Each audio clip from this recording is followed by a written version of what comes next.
अस्सलाम वालेकुम गाइस, ये हदीस बहुत खूबसूरत है, प्लीज़ इसको ज़रूर सुन के जाइएगा।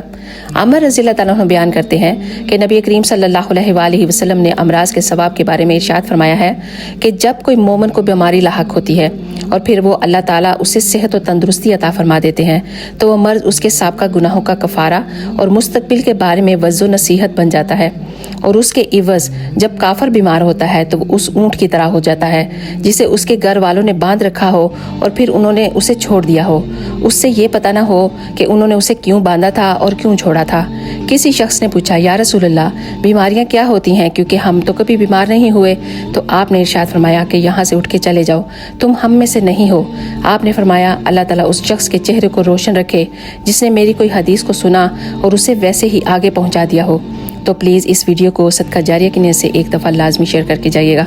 आप सबका बहुत बहुत शुक्रिया। जज़ाकल्लाह खैर।